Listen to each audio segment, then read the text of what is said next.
ដឹងថាខ្ញុំមិនល្អតែមិនយកអ្នកណាចង់ឲ្យគេជាផ្សារដោយសាររូបខ្ញុំទេព្រោះខ្ញុំជាមនុស្សខុសគេគ្មានពេលទំនេរជួបមនុស្សដែលខ្លួនស្រឡាញ់ខ្ញុំដឹងថាខ្ញុំមិនការត្រូវការអ្នកមើលថែ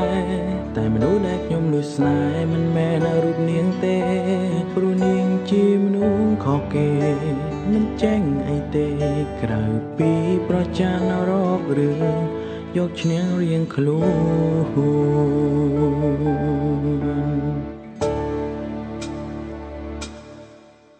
ព្រោះតែខ្ញុំនេះមិនល្អ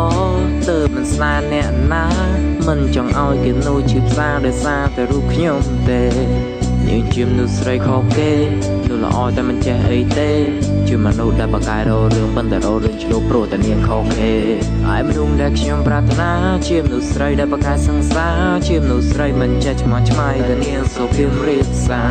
ចេះគោរពចាស់ទុំហើយចេះស្រឡាញ់ម៉ាក់ប៉ាមនុស្សស្រីបែបនេះណាស្រឡាញ់នាងទៅមិនខុសទេ